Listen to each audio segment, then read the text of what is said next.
Finnart from the TOBY podcast. I'm Toby, as you know, your host. I know, as I say to you, over the weeks and months coming up, I'll be tracking down players, coaches, managers, past and present, to go on all football things Finnart related. So if you're a player, a parent, coach, or more importantly, a fan of Finnart, this is the place for you, as we look down the mic from the toe at all things Finnart. Our guest this week has been part of the Finnart Academy set up for the past 8 years, give or take a few months. He's also coaching all of his own teams at Finnart 2007 and the 2010s, and it is a full-time job, that's his words. He only popped in along, again, in his words, just when Mitch told him about the Finnart mini kickers, as he wanted to get young Jack involved. Sitting watching from afar at the window, not knowing he would be soon part of the setup. Hello and welcome along to Finnart from the TOBY podcast tonight. It's Mr. Secretary himself, Jamie Marr. How you doing, mate? I'm fine. I don't know about Mr. Secretary, but hey, we'll go with that. No problem. I'm not too bad. How you been? Yeah, not too bad. Lockdown's been actually, life's been alright. I've not been that bad at all. Been working away and actually quite enjoying a wee bit of peace and quiet. So not much has changed for you? You're still working on myself? I still doing it? Still working away. I think I had the first couple of days off, and then obviously the world realised that I was a key worker, and I had to go back and save the city, of course. Aye, like Batman, Gotham. That's it. I touched a wee small bit there on obviously your baptism of fire and how you get involved with it. But let's hear your side of it and really how it went down. Who roped you into being part of the coaching staff? Well, first of all, like everybody else, it's always you see on Facebook, is there any local football teams for 5-year-olds, 4-year-olds or whatever? I don't know how many times I've been tagged in those such a posts over the last so many years. But I obviously started out with that post. I put it up. Anyone know any local football teams for 4-year-olds at the time? I mean, Jack was 4. And Mitch got in contact, gave me a wee phone, said Finnart are running the mini kickers. I don't think it long started up before that. I took him down the following Tuesday to Kilmarnock and haven't really looked back since. That's how he got involved. I was actually going to do coaching as a career, so I was. I'd all lined up and stuff like that. I went to October week, went to North Glasgow College, done my leading sporting activity. With an old Celtic Rangers coach, Drew Todd. Right. Great guy, he was my wee brother's coach over the years. So I went to do it as a career, but I just decided against it. Wasn't very good at the old studying and stuff like that. So straight in. So I think the guys that was doing mini kickers at the time was Woody, and Bobby Sinclair was no longer in as well. So outside the window at Kilmarnock, it was me, Chris Watson and Michael Gallagher, just chilling, talking about life in general. I think obviously Woody seen that I was keen, or maybe I should have just sat back and let them go with it. So Woody started to hit me with the charm. You interested in stuff like that? The way I actually kind of charm people nowadays. That baton onto you, really. I'm using his skills. I've used it so many times. So he hit me with are you interested in it? Have you done a wee bit before? And that way you kind of explained a wee bit, and then went, just come down. I was like, nah, I've no time. The same way everybody says to me, you've no time. Again, I hit him back with, you're doing here every week, aren't you? You're standing watching and so on through a wee window. Why don't you may as well just come in and get involved? And I'm like, I don't know. And then I thought about it, and then the next minute, I was in. I was involved, mini kickers. So you're part of the 2000 and, as you said, 7s and 2010s. So as we talk about, let's tell a wee bit more about that, the 2007, 2010, because obviously there's a transition for the 7-a-sides up to the 11-a-sides. So how's that been for the kids? How have they adapted for it? I think the transition from the 4s, 5s, 7s, we were the first age group, I think, in Scotland to go to 9-a-sides. I'm sure we were the first one to go. So when we did the natural player pathway progression, I loved it. I thought it was amazing. The first time I went to Fun 4s, I was like, wow, I was blown away. The amount of kids it was there inside Tory Glen, all in one place, running about, playing football. I was gobsmacked. It was the first time I'd ever seen it. Absolutely blown away. See, just you say, I remember I went to watch it one day. I think it was Big Des was there and Matt Hara. Their teams were playing, so I went along to watch it. And I didn't realise it was as big, the 4-a-sides, as it actually was inside that. I've played in an indoor pitch hundreds of times, but just to actually see how many games were actually happening all at one time. At one time. It's phenomenal. And you're like, oh my God, this is unbelievable. And then to see it when it's outside as well, because there's other pitches happening outside, all playing the 7s and the 5s away in the corner. It's so much football happening on that one day. It's unbelievable. And that's just between 1 hour. You take away the younger age group is between 9 and 10, and then the sort of split is between 9 and 10 and 10 and 11 now. So there's 2 whacks of it. It's phenomenal. Do you know what? I actually see the first time I actually went to it. It was quite funny.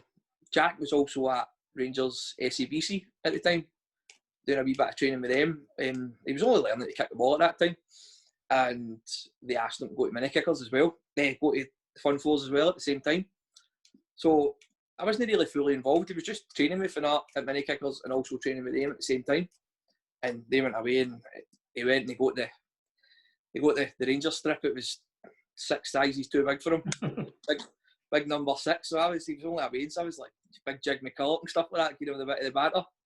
And he went, and funny enough, who did we play? I think the second game. Oh. Finnart mini kickers. We played them in our second game, and he scored 2, beat them 2-0. He was getting pelters off the fans and the wains and stuff like that. The coaches still trying to trip him up and stuff like that. Good stuff. That's some memories. He got his one back because a few years later, he went mini kickers when he was young, so he went twice to mini kickers because he was that young the first time he went. And he played against Rangers, and I can't even remember the score. You shouldn't keep the scores, but I think then you get carried away as a parent, didn't you, and a coach also. And they scored the hat trick against him, and he was running up to the coach, the free signs and stuff like that, and I'm getting, "Hi, enough." See, you just said there, don't keep the scores, right? So I don't really agree with that. I know what people are saying it is about fun and participation, right? But if you're always, you've got a desire to win, you can't want to play football and no win. You don't go, I'm going to get the game, we're going to get a draw. So do you still have that? Like, obviously the 7s and 11s is different now, but how do you start to try and install that winning mentality if you've been playing for basically fun? Because that's what it is, the Fun Fours, the Fun 5s, things like that.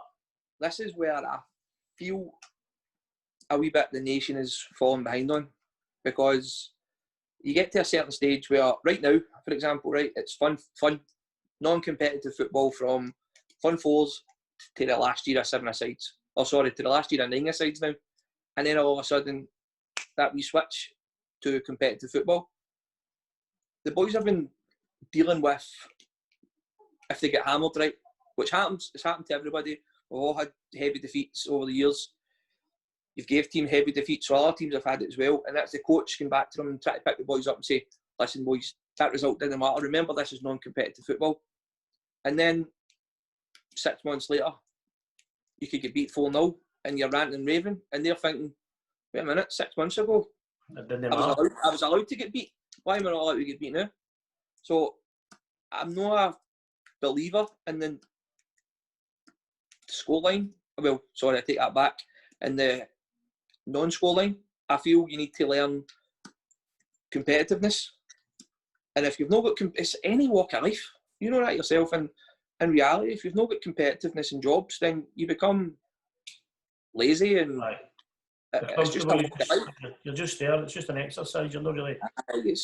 I think you need competitiveness in it. I think, especially, I know at Finnart, we install the competitiveness. As you know, early years, when was the last time Finnart was in a friendly? Friendlies are no friendlies. Friendlies not a friendly. It's just a name they say. Exactly. They see Finnart, and I don't know, but Phil must have infected people for the last 40 years, because everybody seems to hate us when we come up against him. So the non-competitiveness wasn't really there, but I firmly believe that we need to change the narrative a wee bit. Maybe not Fun Fours, because I like the fact that Fun Fours, there's a ball, go and play. You just go and enjoy it, express yourself. I like that fact that they can go and express themselves and there's nothing really, if they lose the ball, they lose the ball. Just go and enjoy the game and get used to kicking the ball, just feeling the ball at their feet. You know what I mean? I think they're trying to get back, because obviously when we were younger, you've seen people playing in the street 24/7, light or night. Nowadays, that's not there anymore. So I understand where the SFA are coming with trying to get street football back. I get that, because it is kind of street football. You know, at school, 20 aside, one ball. Yep. You chase the ball. I've got to take the signs down. I've got to take the no ball game signs down, mate. Let the kids. Oh. Let's reclaim the grass areas. Let's reclaim them and give the kids. It didn't even need to be grass areas. It could be any area. Any area. I used to build goals near enough every other night of the week. No, then they took away. You build another set. Certain local authority used to come and take them down. Aye, that's it. Obviously, so touched a wee bit of that, but how? So you just don't do that. You're not just involved with the football as well. Obviously, we said earlier when I called you Mr. Secretary, but you deal with a lot more than just the two teams. Tell us about your stuff with the coaches, the coordination, and all the other stuff you do to support the full Finnart setup. Do you know, as I said to you before, the full, you know yourself better than anybody, the full Finnart setup, it's a full-time job once you get going. There's no night off. It's every, well, obviously this is a different set of circumstance just now, but in a normal circumstance, it's every night. It could be a meeting with all the coaches on a Monday night. It's training Tuesday. Both of my kids are at two different teams on a Tuesday night, two different age groups, two different venues. Wednesday night, it could be something popping up with an issue at a certain team. It could be what I listen to Phil rant and rave about something, what I moan about something. It could be fundraising. It's endless. The list is endless. It's endless. I'm not even touching and scratching the surface, but the stuff that pop up is crazy. So it is.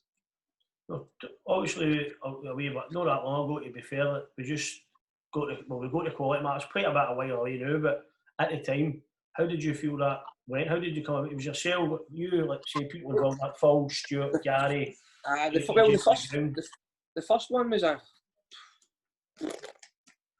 maybe a good 6 years ago. Maybe the first one, maybe even 5 years ago, 6 years ago. A lot of that work was done by Jamie as well to get the first level. Jamie McGowan, senior. I don't know if I should be calling him senior. Should I be calling him senior? Are you senior, Jamie? It was Jamie pretty much done a lot of the work for that. Obviously after that, that's when Jamie gave me that another famous speech that Jamie gave me. Let's help me with this. Let's do that. And I think he's seen the future. Maybe he's seen a light, a wee door that he could escape through. Yeah. I actually used Jamie's speech again on Gary Dunlop as well. Funny enough. But the quality mark's a great thing. It was, see, you achieve that for the first time. It was fantastic. To achieve the second stage, the development stage, again, that was a great achievement. There's a lot of work going on in the background to get it all in place, to get the coaches at a certain level, certain badges, make sure everybody's got a PVG, certain amount of teams and so on. So it is a lot of work in the background to get it. A lot of meetings as well. People don't realise that you're going to the Emirates on a Tuesday night at 7 o'clock, whatever, or just to speak to the guys at Glasgow Life. They obviously help you get through the quality mark and make sure you've got the relevant things in place to achieve your goal. But it's a great thing. Every club should strive to it. Even the award nights are even better as well, because you get a suited and booted and you get your Finnart tie, a wee bit of grub, then you get your name called out in front of everybody and a big round of applause and so on. So it's a fantastic achievement to get it. It's a great honour as well for a club, obviously, where we were as we were saying, their full 40 years and the academy's the last 10 years, so to speak. But to where it was to what it is now, and it's still building, it's still changing every other week, month, year. We're trying to be better than what we are. That's it. It's like doing stuff like this. It helps build the profile of the club. Obviously, we're sponsors ad and stuff like that as well. It builds stuff. It puts the name out there. More people interacting with the club, more viewers, like you're saying about subscribers and so on. So the more we can do, the better. I think we just need a wee bit more people pulling in the right direction, and it can go anywhere it really wants. So, as a manager, what is your biggest challenge or your biggest issue that you've had so far, and how do you think that could be changed or could have been better handled? You know, over the years, I've not really had any major issues. I don't think. A lot of coaches will say, speaking to other coaches, it's 9 times out of 10 parents. Or you speak to coaches, or you see coaches speaking on chat rooms or coaching forums and so on, and they'll blame the parents for everything. I think over the years, I've had a fairly decent list of parents. I've not really had any major issues. The possibly the biggest issue I've had, it's a hard one because when you're at 7-a-sides, for example, you're splitting your team up. You've got 2 teams, and you've got a strong league, if you want to call it, and it's hard using the words A and B. So it is, if you want to call it that. It's a hard one. You've always got a wee stronger one. I think you try your best to split it and keep it as competitive as possible, but sometimes where you've been put in a certain division, if you want to call it, because the leagues are tiered pretty much, even though they're non-competitive, they're still tiered. Mm-hmm. The players and coaches know the good teams you're playing against. So finding the balance with that is really hard. But I would say the biggest issue I had, again, it was new to me. I stopped playing football when I was 17 or so. So it was a good wee while. And again, when I was playing, I was always good enough to start in the teams. So I never had any issues. But when I first went to 11-a-sides, I had 20 boys. And you can only strip 16. Mm-hmm. That first night, making that first phone call to parents to tell them their boy wouldn't be playing the next day was a hard shift. Now, I've had a lot of the boys in my team since mini kickers, so they're like wee nephews to me, and to make the phone calls to say you're no in the squad anymore, that was tough going. Tough going. But obviously, that's my next point. As a parent as well and a coach, that's what I'm saying. How hard is it to keep it professional? That's what I'm going to ask, especially when your own kids play. You know what I mean? Do you? I know. I was quite fortunate. My man wasn't involved, and I used to play football. It didn't matter to him. But I seen other guys whose dads took the team being really hard. Even like Blair. You know what I mean? Brian was hard on Brian and Philip and that. So how do you find it hard to treat the kids differently? Or I probably don't. I don't think. I would like to say I don't, but a lot of people would say that I'm too hard. Aye. I'm too hard on them. It's a hard one because do you know that I don't feel as if I'm too hard, especially Jack. Do you know what? I screaming ball at Lucy, I know, because she can take it. She's big enough and strong enough. If she's big enough to kick boys and strong enough to kick boys, then she's good enough to take a wee shouting at me as well. So, but with Jack, over the years, the thing is with me, I've seen him play way up there.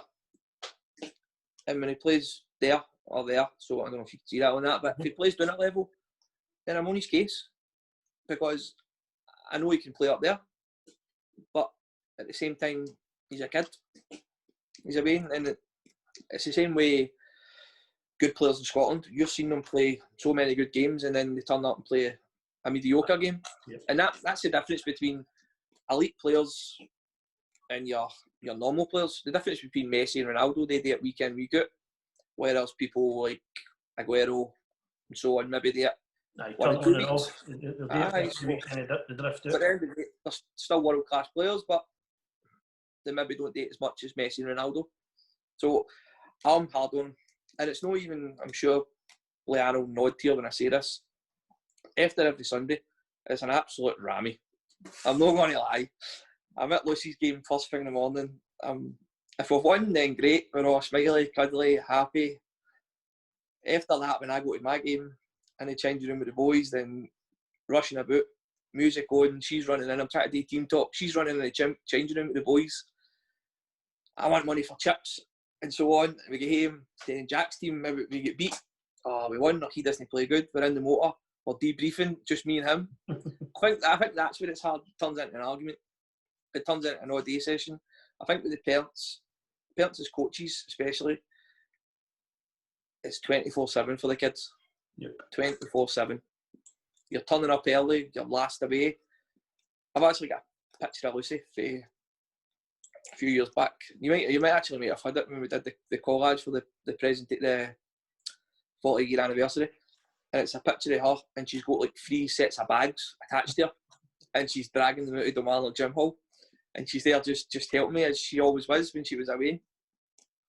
That must be good, but I know that feeling that your daughter and your son, or especially the daughter, like the boys are always going to play football, but for your daughter to be right involved in what to do that and run about. No, I mean, that's just, for me, it's just brilliant, especially when you get your 2 kids, mate. She's been there since she was 2. So she's been involved with Finnart since she was 2. So she doesn't know any different. That's what I mean. No, she doesn't know any different. This is her life, and she she's going to make Ali Godwood go bald. So she is. It's not that big Phil said he's got her done for tote money already, that you. Oh, she was a fortune in tote already. She's always been there. Every training session that I went to, she's always been there. I remember going to the old Joma shop that we used to go to, and she talked Phil into buying her a pink Finnart hat. I think she was the first man to have the pink Finnart strip as well. She was, after my training, say like mini kickers on a Tuesday, then my boys were in as well. The 2000s were coming in straight after us. They were doing some fitness work in the gym hall on a Tuesday between 7 and 8. She would join in with them. So she would get pictures there when she's only 2-3 year olds, stoning, holding the leg up, stretching the leg with the boys there. I think it was young Kenny Camp. Is it Kenny Campson? Aye. He was the captain of that team. Then I'm putting them through their paces. She's balled up. Her wee legs are teeny, man. So she's been there for the very start. So to see her actually playing, it's fantastic. It's not just her. We've obviously got the other lassies team, the last girls section, and also within the 2010s they've got 2 other girls as well. The 2 twins, Katie and Kayla, and also Gary's got a few as well in his set up with 2009. So to see girls playing football, it's terrific, man. It really, really is. Especially when they're actually confident enough to, as you say, put in the tackles and take the tackles. I remember years ago, me and Jack and Ellie took a team, and we had a lassie, Debbie Shankly, playing, man. She was absolutely amazing. She'd run through brick walls and all that, you know what I mean? And she'd be playing against boys that were 2 year old on her. And she was probably the same as you, Lucy, just in and about it, loved the game. And it was amazing to see that, you know what I mean? Back then, never mind the new, and it's women's football is getting a big write up, it's getting better. The passion, I think the passion that she shows, not just for Finnart, but for football in general. Obviously, I'm not going to mention some of the songs that she sings, but she absolutely loves football, and to see the women's game now thriving, it's brilliant. It really is. Especially, obviously, Rangers and Celtic were the first teams to go professional in Scotland. So the more teams do that, then just need Glasgow City next or so on. But the more teams that do it, the better for the ladies' game in general. So obviously we're talking about the kids here, and we've talked about earlier on about how you've been through the lockdown. How have you been keeping in touch with the players during the period? I've seen a lot of kids, like football clubs, doing as many Zoom sessions. They do a bit of training and the coach talks them through it and gives them pointers how to improve their technique in their game. Have you done anything like that? Or? Do you know, there's Princess just came in there. She obviously heard me talking about her, so she is. Do you know what? My section actually haven't. Now we have it all. We were expecting this to be pretty quick and get ourselves back, but as I said, I've been extremely busy. I've been working right through this, so it's been absolutely crazy for me personally. I've been flat out. But in regards to the 2010s, over the last few weeks, it's actually been quite funny. They've been set small tasks each day, each week. A wee run here, a wee 10 sit-ups, a wee 10 sit-ups, press-ups and so on. And seeing the kids do that, it's been a wee bit of fun and games. So actually some of the kids met up and socially distanced, did a jog around Huggingfield Lock to keep their fitness up as well.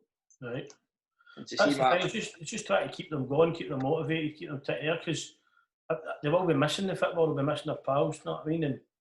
And anything you can do, I mean, it'd be good if we could all, I say, like, oh, we'll take a video. So, for instance, you get 2 kids there and you get them to do a drill, and then you put that on the page and say, guys, this is what I'm looking for. Why don't you send me in your videos, stuff like that. That's fine if you've got the time, but you're still working. No, so you can't, there's not really much time you've got, you know what I mean? And I don't see the good lady going in the back with the traffic cones and that with the weights, trying to get them to play football. Well, she was, funny enough, she was actually out doing the Lucy's wee fitness drill the other day, a wee bit of planking and stuff like that. And she was, so she was out that way. But it's, you know what, my normal life is working throughout the day, and then at night time I have been at football. But as you probably have seen through Facebook, my wife started her own wee flower business, so that's just blew. It's absolutely blew up. So every night it's blooming in. Blooming flower. So I've been out doing deliveries and stuff like that every night. I don't know if she'll let me go back to football training during the week. As soon as you're a delivery driver. I know I'm just a delivery driver. But you've got to make sort of a good situation out of the bad. So you're doing that, obviously, and it's good. Obviously, you have took your hand to that and doing the flowers and things like that. But obviously, as you say, you want to get back to the football as soon as possible, because we want to try and get a wee bit of normality back into not just the kids' lives, but everybody's lives. You know what I mean? And the sooner that comes, it'll be better. But we need to make, well, I know obviously the government's not going to just send us back wherever they want, but they're setting things in place where each week something's getting a wee bit better. You know what I mean? And I think the next thing is to, when the kids, see if the kids are going back to school, I don't understand, and I can't see then why no, that they can't have back to football, back to coaching, playing in the game. If you're taking the right measures, you mean you're keeping, it's into maybe, you've got a squad of 18, you've broken it down into 3 sixes. And there's one coach working on that, and then you rotate. You know what I mean? They don't need, there's no contact, they're just doing the fitness, they're doing ball work, they're doing running, they're just back in the fold to get a wee bit of teamwork back. I really hope that's sooner rather than later. Especially young kids will lose interest. Yep. I think my kids are 12, 13. That's a funny age. I think the teenage age, before 16, it's a funny age. You either continue your football or you fall away. You know that yourself. You've seen that. And I think the longer this goes on, the interest will disappear. Because it's hard to keep them. It's hard to keep them motivated and keep them motivated just now. Turning up to training, they're going out and about with their pal. Well, obviously they shouldn't be in this situation, but nowadays, now as times went on and during lockdown, kids are out. They are out playing and stuff like that, and I think they needed that. When you go by places, you go by public parks just now.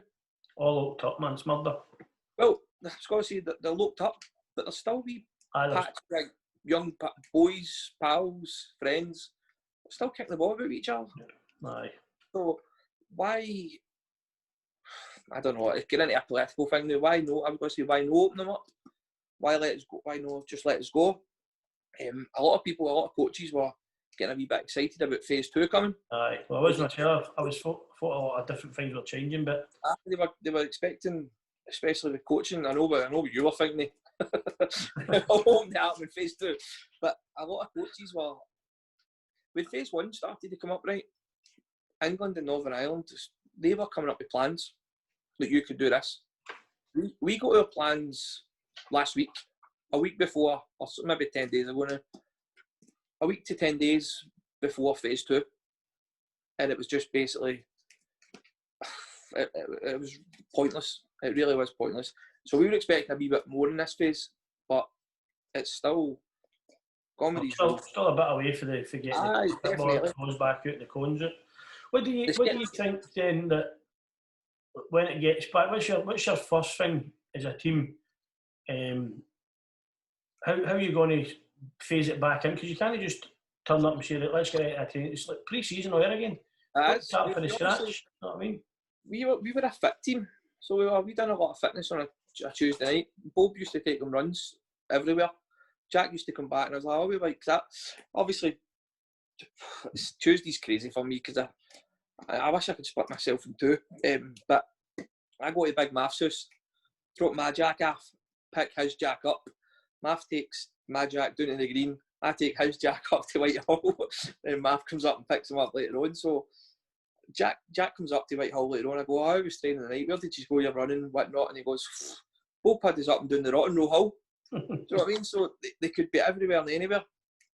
Downstairs or running right through the town, round laps round George Square or so on. They go absolutely everywhere and anywhere. But we were a fit team. So to see the boys when they come back, I don't know how they're going to be. I know I can only speak for him up the stair. He'll be blowing out his backside. So he's naturally fit, mind you, but I don't know. It's a different type of fitness for being naturally fit, to be match fitness. I think what my idea is, the first couple of times, I'm going to ask the boys what they want to do. You know what do you want to do? You have not seen each other. Do you want to hit shots? Do you want to just make it fun? Make it fun, because I think during this time in every normal day's life, we've realised, I think, a wee bit more what's important during lockdown. And I think, especially as coaches, we all say, oh, we enjoy it. Sometimes it's stressful. You're screaming and balling, you think back, why am I screaming and balling? It's Wayne's football. You know what I mean? And I think maybe need to take note, the fun side, they're still Wayne's at the end of the day. And I think you need to have a wee bit of fun with them as well at the same time. So I think when we gradually go back, the fitness will be there, but it will be fun fitness, I think, especially. That's it. I think it needs to be fun so that they just get that buzz back as well. You know what I mean? Get the ball out, have a laugh, a joke, a carry on. There's loads of different things. I'm not going to sit here and try to tell you what to do, but I know the fact that as soon as it's back, you'll do what you want to do, and you'll make it exciting and best for them. You know what I mean? There's loads of fun drills you can do. Fun drills that make them fall on their backside, but at the same time, learning the game. It's like going back to mini kickers. I absolutely loved mini kickers. I coached mini kickers and took mini kickers on a Tuesday night for 4 years or so on, 5 years, and I absolutely loved it. I come home absolutely knackered in a gym hall with 30 Waynes, mind you, but I loved it. I had the time of my life just carrying on, acting like I was 4 or 5 year old again with the Waynes and thinking up a new drills and so on. It's amazing. It's amazing that what football can do to people with a stupid wee ball. Like, the excitement and the levels enjoyment is crazy. It really is. So going when you get back, what do you think then? I don't know. So you're having a side as competitive, you were saying. So yes. Was that competitive before you stopped? Yes, this was actually my first year at 11-a-side, so it was competitive. So it was start off obviously in Glasgow with the League Cup section, and the League Cup section last year, it was brilliant. We won every game, playing amazing football. Summer nights like this, 6 o'clock kicks after in the green. I love the nights, see the nights playing football. Yep. Amazing, absolutely amazing. We had a lot of cancellations in the league games because obviously the bad weather we had, the crazy winds and so on. So during this period, what's happened here? I went all black, delete. Right, so you're 11-a-side, so were you competitive before all this sort of came about? We were. This was my first year at competitive football for my 2007s. Obviously in Glasgow District League, you start off playing the League Cup section to determine basically what division you're going into. So we won every game. I think we played 5 games in the League Cup section. Topped it. Some amount of goals, great games, plenty of summer night football. It was terrific. Down the green, 6 o'clock, 6:30 kick-off, sun shining, playing games, tough games as well. So I was really looking forward to getting into the league. But the league was stop, start for us, for everybody. So it was stop, start. And the rain and the wind, some days snow. It was games you were playing for 1 week, then after 2 weeks, try to get back in it again, then after another 2 weeks. So it was a tough one. So with a lot of cancellations. So on the lead-ups, the late nights were just starting to come in. And I was banging on to Paul and Mark in the green to find out when can we start using the grass again for the midweek games. Right. Like, a few weeks, a wee month, and you're watching the clock, you're looking at the clock, is it still light outside? Can we still manage to get a game? So we were looking forward to catching up in all our games during that period with the late nights, because there's nothing better. There's absolutely nothing better than nights like this, going out and playing football. But it wasn't to be, so we roll up and go again. So when you go back, we just obviously everybody's moved on a wee bit, but you just possibly just start a new league again, or do you continue? What do you think? What's happening? Have you been told? No, I think that it'll just be a new league. It'll be a new league cup section. You obviously apply for your league that you want to enter and so on. I think we'll be staying with Glasgow District, and it'll just be back to the league cup section. And then I actually feel for, see, during this, I think the biggest people that's missed out is the 2008s. I think the break between they run the league's small-sided games between March and November during the kind of school terms, if you want to call it. But I think the break between November and March is far too long for the kids. This YFA have got rulings in that you're not allowed to play football in January because you're unregistered, insurance purposes and so on. So January is a complete write-off. You're only supposed to start training, I think, in February. 9 times out of 10 for the last 5 years, as you probably know, that January's been absolutely fine weather-wise. Yeah. And then we get February, March, and we're getting hurricanes and snows and so on. So it's very frustrating, and exactly the same thing happened this year. The 2008, they're doing the transition between 7s and 11s, so they've been at 9-a-sides.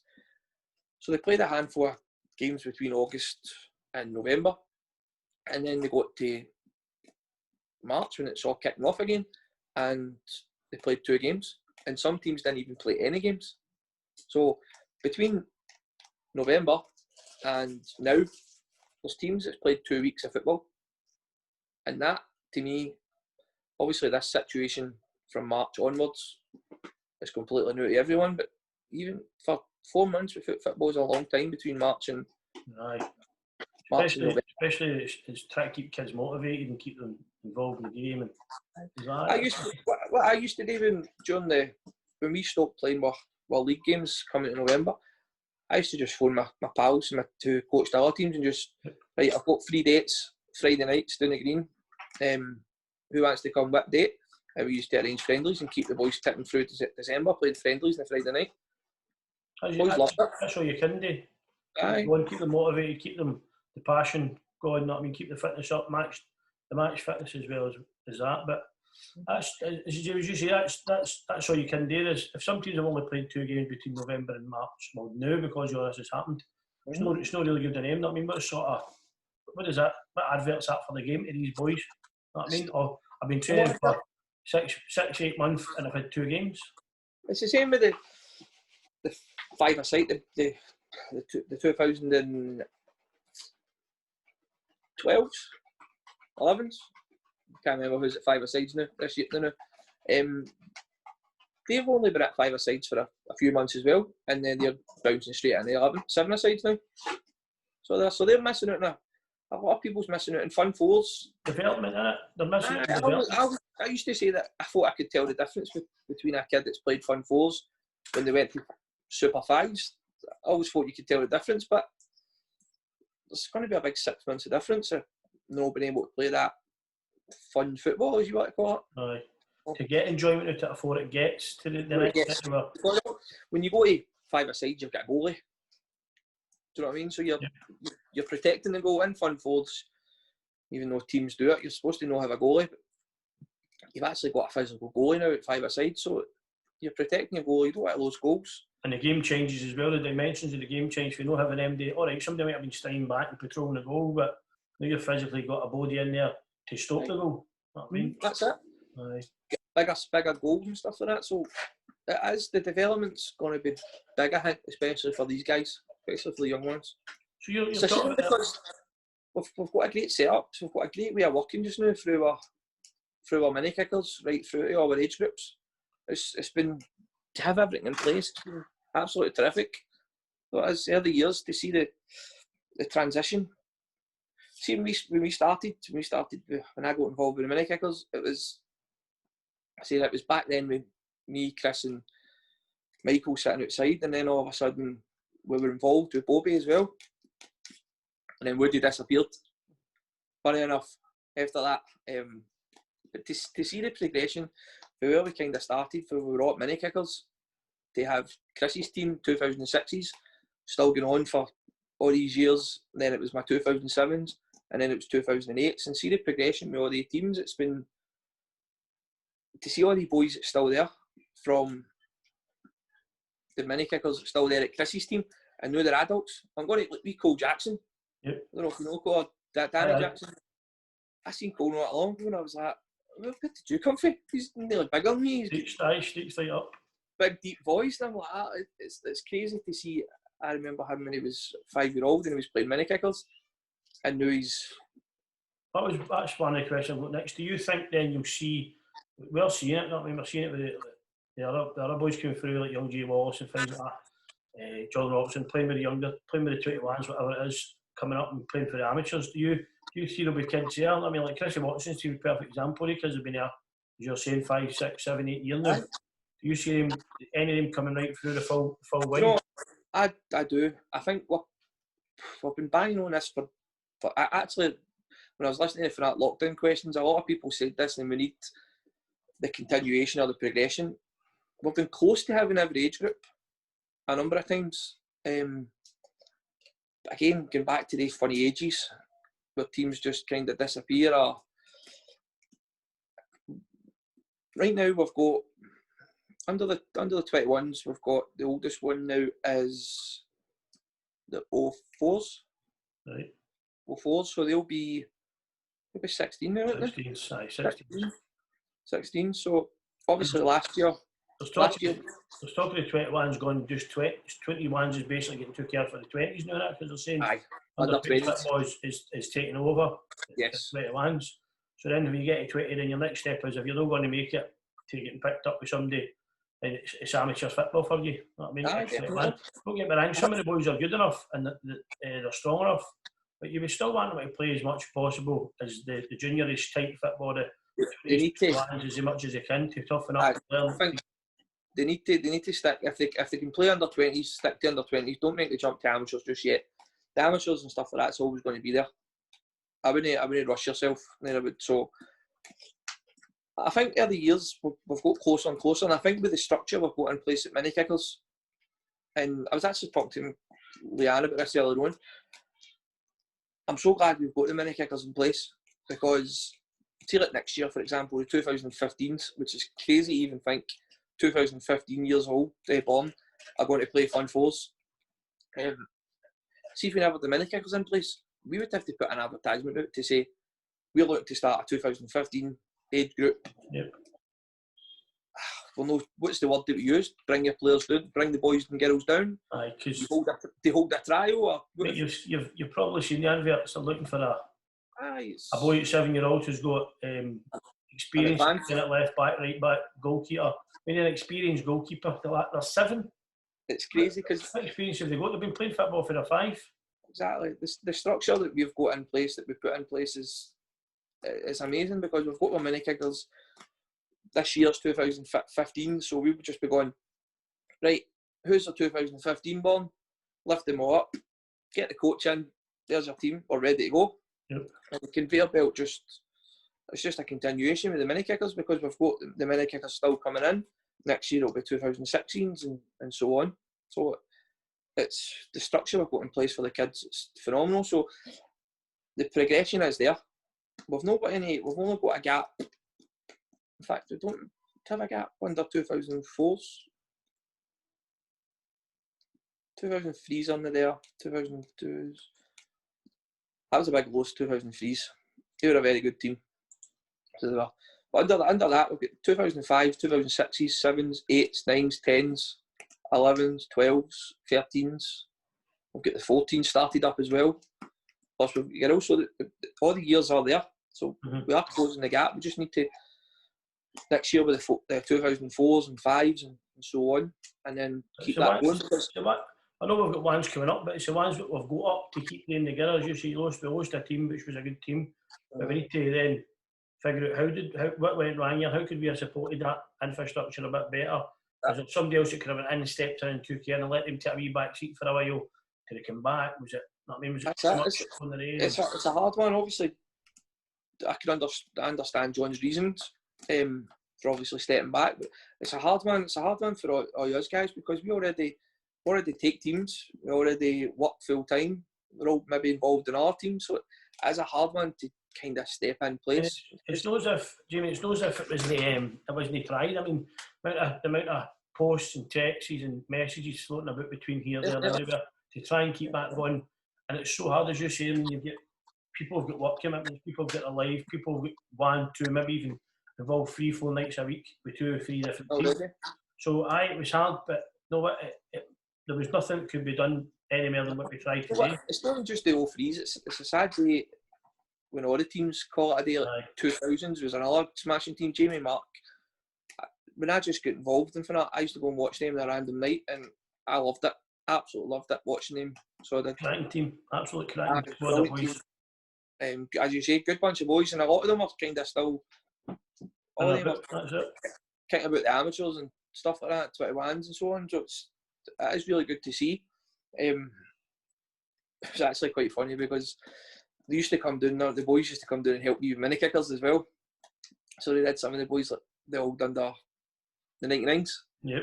Mark Ainsley's boys, they used to come down and help with mini kickers on a Tuesday and stuff like that as well. So seeing them play and stuff like that now, and they've obviously got their own. Some of them have got their own kids. That's that continuation as well. You're saying there that seeing the boys that are playing in the older age group, so to speak, coming and helping the younger age group kids. That's brilliant enough because it gives them a sense of like worth that they're not just there to play. They're there obviously to help and coach the other kids. So it's like they're wee mentors. Not I mean the younger kids will look up to them and so forth.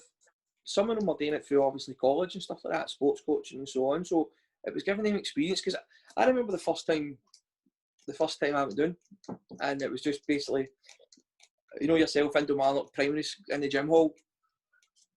The kids would have ran early tappy if they could. They would have took advantage of you as much as they can. And I was like a wee mouse, absolute mouse. And knew when I was doing it for so many years, and then I turned up and I see new coaches doing it. I'm like, they're dead quiet.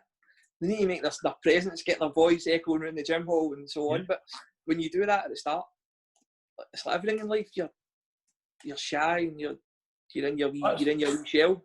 I'm like that. That's what me and Brian were talking about. See, like going back to watch amateurs. Obviously, I've not been there for ages, and I take in some games, but I don't see anything. I just stand at the side, and then you got the like come in the dressing room and I'm like, no, because you don't like to talk because some of the boys don't know you. I know a lot of the team. No, mate, I'm probably not about 90%, but it's not the point. It's no. I've not got any right to go down and start shouting and bawling at them because Toby just decided to turn back up. I mean, and people say, no, well, you should because you see it. Tell them you're only supporting them. You're not giving them grief. You saw something that they've missed, or you've seen something that could have been better done. But it's still hard to get that voice back, and to be that person in the gym hall with 30, 40 kids running about, and you need to be heard. So you need to be no loud, but like really loud, and you make sure your presence is there. Aye. It's funny because it was crazy on a Tuesday night. It was, as I said, I took the mini kickers for years, and I was lucky that I had Bob and Alan to take my own teams. So I can leave them. They've been doing coaching for years as well now, so it's great to have the guys been able to do that, and it lets me go away and do other club things. Yep. But I used to phone Alan on a Tuesday night and say, Alan, like my wee cousin Chloe and Uncle Jim, they were at mini kickers for years with me as well. Chloe was excellent with the kids, and so was Jim. But when they couldn't make it, I used to phone Alan and say, Alan, Chloe can't make it tonight. You might come down and keys it on. And I loved it. It was just me and Alan in the gym hall with the Waynes having a laugh and a carry on. It's great. So it was. But, so, see, like going forward, right? What do you want for your teams for next season first and foremost? And we always talk about this for the club. What do you want to see the future in Finnart? I mean, the list is endless. But what is the most important thing you think for the club to be trying to push towards?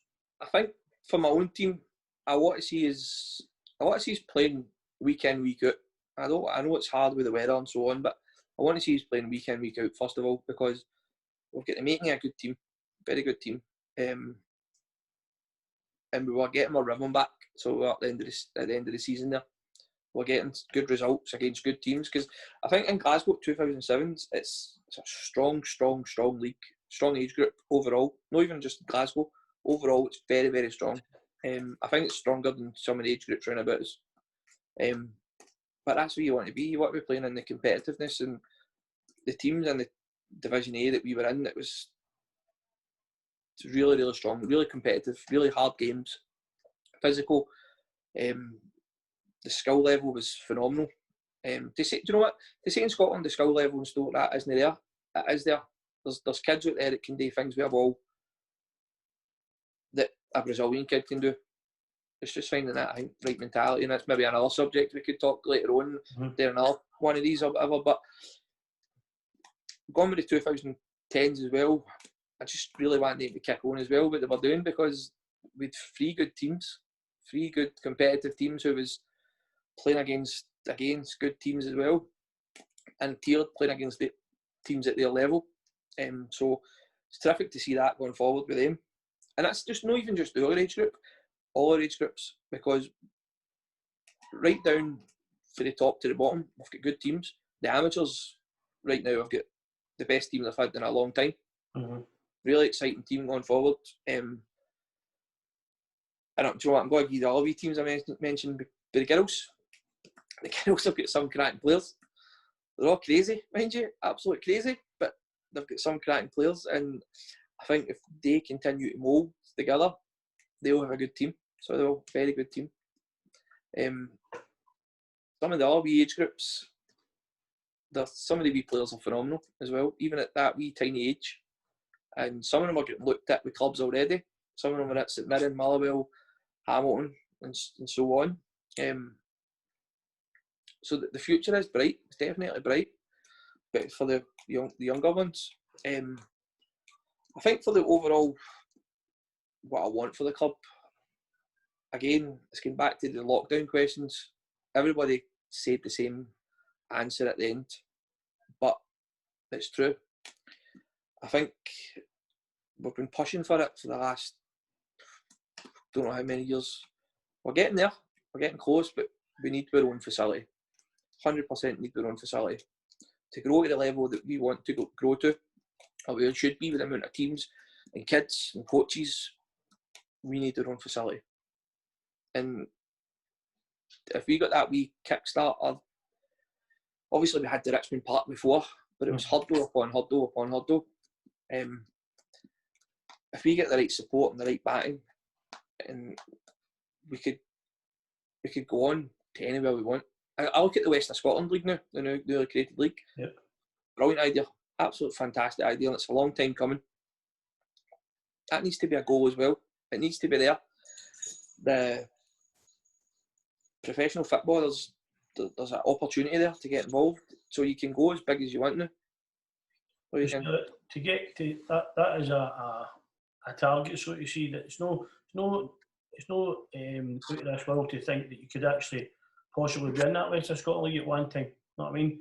No, Look at BSC. They don't have their own Grunners yet. I'm still sure they don't. No, they're still in the hour, aren't they? Yeah, they're still at the hour.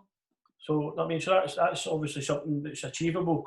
I mean, they just came out of the blue, because they weren't as if they were going about for hundreds of years or whatever, or 50, 60 years. They just basically started up, had a plan, and people there motivated and pushed it. So I totally agree with you that they should be aiming for that as well. But we're in facilities. There's amateur teams there just now, isn't it? That's it. So, and it's going to be, especially the Premier next year, it's going to be a great league. So I'm actually looking forward to it. Continuing watching the certain teams play. So I'm looking forward to it. Jimmy, it's been good, mate. So always finishing up, you've got to ask you a wee bit about yourself, obviously. What do you get out of it? What do you get out of the football? Oh, I hate it. I absolutely hate it. No, do you know what? I think the biggest thing that I get out of it is seeing the enjoyment in the kids' faces. I think that's the biggest thing for me. I think as well, as Finnart, I think everybody knows Finnart, especially in the East End. So if you're walking about with your Finnart trackie on and people's giving you the old eye or whatever, who's that badge? I feel a wee bit of sense of pride in that as well, because I know I've worked hard. Not just me, everybody's worked hard. A lot of people involved over the years has worked very hard to get Finnart the name it is, to get the structure in place, the mini kickers right through to the amateurs. The amateurs were obviously there first and created so many successes over the years. But to see the continuation, I think, is one of the biggest ones for me. To look at, I get obviously emails for a lot of age groups, and to see that email coming through with Finnart everywhere, or a Sunday afternoon to see the fixtures getting put up, to see Finnart all your social media, I feel the sense of pride in that as well, to see we've worked hard to achieve this. We've got, I don't even know the final figure, but it's well over 300 kids involved. Right. And that, to have that number of kids involved in the East End, you want to say hi? And who is it? It's Toby. Hi, Toby. Hello. Do you want a new haircut? Oh, it's lovely. That's how it plays football, by the way, how it kicks boys. So to have all the kids involved, I think that's phenomenal. It really, really is. For places that you want to call a deprived area in the East End of Glasgow, to give these opportunities for kids to go and play football, to give the kids an opportunity to be part of something so big. And I think, again, if we do have our own facilities and we've got a big badge and outside and so on, the pride that you would feel in that is... Aye. That's pretty much the idea behind this, is to promote it a wee bit more, to try and make us... I know, as you just said, the whole East End knows all about Finnart, but just to get us out there more, get us more in the social media, like, keep banging on, getting people to share it, getting the parents to involve, get the kids involved. I mean, there's going to be opportunities. I want to basically get every coach possible in this, get every player possible in it.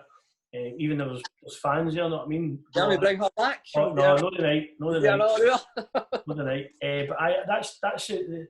The game, the ultimate game, is to give everybody an opportunity to talk about their Finnart, because everybody's Finnart's different. You know what I mean?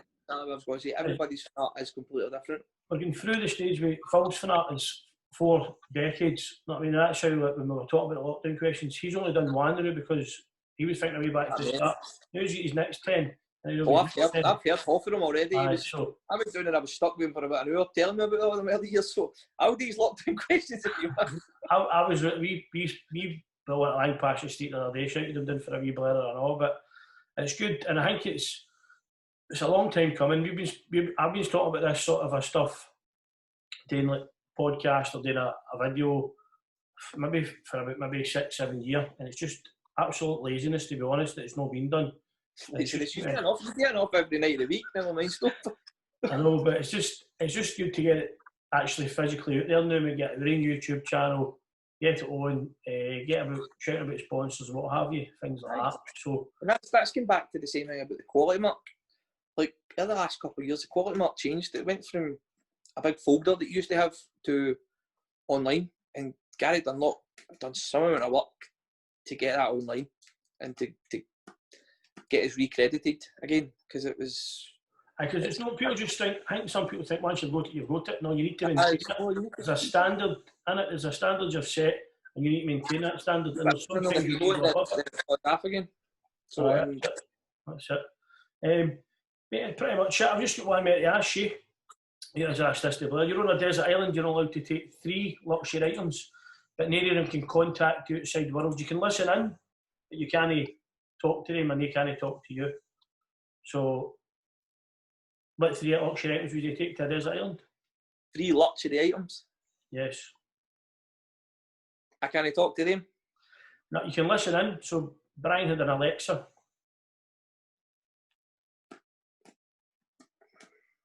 So you can have something that you can still see what's happening, but you can't physically do anything to speak to them, to communicate them. Maybe a wee camera in my living room, and the Waynes and Leanne are eating their dinner or making their dinner, because that's always fun and games. That would keep me chuckled and entertained, fighting each other 24/7.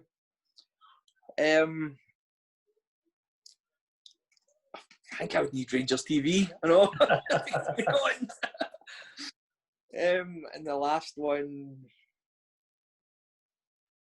probably my phone. Am I allowed to use my phone? Am I allowed to take my phone? No phone, because you're not allowed to contact him. We can have it blocked. So I might not pay my bill. Nah, because you're still wanting incoming. So you can't speak to anybody, or you can't physically, they can't see you, but you can see that they're doing. So you've got a CCTV unit, say for instance, you've got your telly to watch the football and one other thing. Am I allowed to take any people with me? Aye, anything. Three luxury items.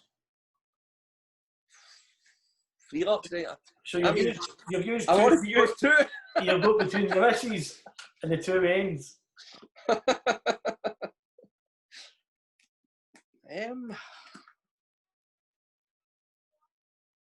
I'll just trade the other 2 back in. She's growling at me now, so I have to trade them back in and take the 3 then. See, it's a hard one, mate. It's a hard one, especially when you're put in the spot. Know what I mean? But It is a hard one. It is a hard one. I don't think you ever really. I know you have a laugh and a joke when you're sitting in work or whatever, when you're talking about the rubbish teacher, or like this, talking about the rubbish teacher, and you actually start to think about stuff like that. It's very hard. So you obviously your family and that comes first and so on, but it would be hard to live without your phone now, innit? Definitely, mate. Definitely, because as things are evolving, phones are bigger. I mean, they're not just phones. I remember my first phone, right? Pay as you go. Wasn't even. I got it off my wee brother. Right, there you go. He does it. Right, and it was. I thought a pay as you go. Now I don't mind saying this. I look right stupid. The advert was putting money in the phone. I'm going, what do you put money in the phone? It's a pay as you go phone. How do you put money in? Know what I mean? It stored 10 mobile phone numbers. I didn't know 10 people with a phone. No, that's it. I think it was only 3 people. I had a Motorola Orange. Know what I mean? So they're that size. And when the area went, it was about that size, mega. So that was the thing. Look at this. We're doing the phones now. We're sitting on this talking to each other, and technology's changing every day of the week, mate. So you'd probably be in the desert island, you wouldn't be that far away, to be honest, for getting off it. Know what I mean? So, but Jamie, good luck for obviously the season coming up with both teams when it resumes, and keep up the great work what you're doing. Not just on the pitch, mate, but obviously off the pitch as well. And the commitment you're putting in with the coaches, the committee stuff, things like that. Long may it continue, mate. I think it's nearly time to retire, isn't it? Well, pass the baton on. We must be somebody else floating about there. Must be somebody else getting this conversation with. That's it. But Jamie, thanks for taking the time. Giving us an insight into what the academy is about, the kids set up, and Finnart in general, mate. So thanks very much, I wish the podcast all the best, and I'm sure I'll know about the last time I'll be on it. I actually can't wait to see it in its full flow after social distancing, because this thing can only get bigger and better. Well, that's shame, mate. We want to be getting around a table, know what I mean, rather than just myself and yourself. Like we're around a table with 2, 3, 4 people, and then we can all get involved, know what I mean? It can be in stages and parts and things like that. So, it's only going to get better, as you say, mate. But again, thanks very much, Jamie, and no problem. Enjoy the rest of your night. On the start.